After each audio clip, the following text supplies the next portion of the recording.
میرے آقا حضور کے وصال کی جب خبر عام ہوئی، ایک جماعت وہ بھی تھی کہ جن نے زکوٰۃ کا انکار کر دیا۔ انہوں نے کہا ہم نماز تو پڑھیں گے، ہم روزہ تو رکھیں گے، لیکن زکوٰۃ ادا نہیں کریں گے۔ صدیق اکبر نے ان کے خلاف بھی جہاد کا اعلان کر دیا۔ صدیق اکبر نے ان کے خلاف بھی جہاد کا اعلان کر دیا۔ جناب سیدنا فاروق اعظم اس مقام پہ حاضر خدمت ہوئے، عرض کرتے ہیں اے امیر المومنین ذرا نرمی کا مظاہرہ کریں۔ جناب سیدنا فاروق اعظم رضی اللہ تعالیٰ عنہ نے عرض کی ہے امیر المومنین لوگوں کے ساتھ نرمی والا معاملہ فرمائیں۔ جناب صدیق اکبر نے فرمایا اے عمر تجھے کیا ہو گیا ہے؟ اسلام لانے سے پہلے دور جاہلیت کے اندر، ابتدا اسلام کے اندر تو بڑا بہادر تھا، بڑا جری تھا، بڑا طاقتور تھا، اس وقت تو کمزور نہیں تھا، لیکن اے عمر اب تجھے کیا ہو گیا ہے؟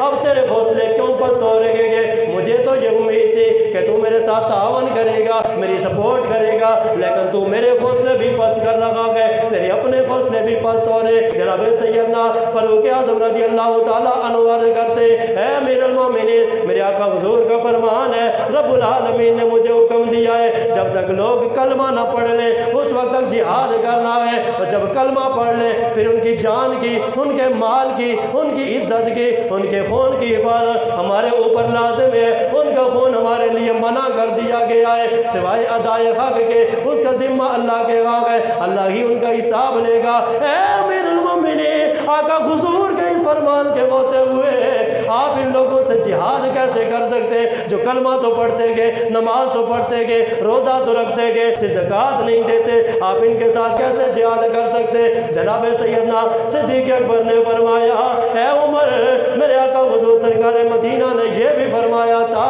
حق کے اوپر جہاد کیا جائے، حق کے معاملے میں جنگ کی جائے۔ اے عمر کیا تو نہیں جانتا یہ جو زکوٰۃ ہے یہ بیت المال کا حق ہے، یہ جو زکوٰۃ ہے یہ بیت المال کا حق ہے۔ فرمایا ہے عمر اللہ کی عزت کی قسم ہے جب تک میرے ہاتھ میں تلوار ہے، یہ جب تک زکوٰۃ نہیں دیں گے میں ان کے ساتھ جہاد کرتا رہوں گا، جب تک زکوٰۃ نہیں دیں گے میں ان کے ساتھ جہاد کرتا رہوں گا، میں ان کے ساتھ لڑتا رہوں گا۔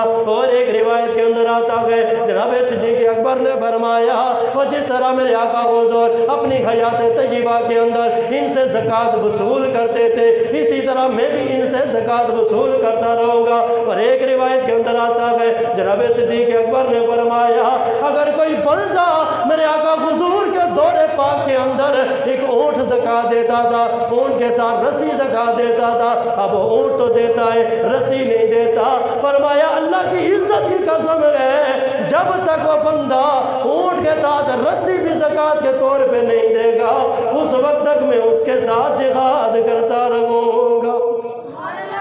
اگر ایک بندہ رسی دیتا تھا نا اونٹ کے ساتھ، اب اونٹ دیتا ہے لیکن رسی نہیں دیتا، فرما میں اس کے ساتھ بھی جہاد کروں گا۔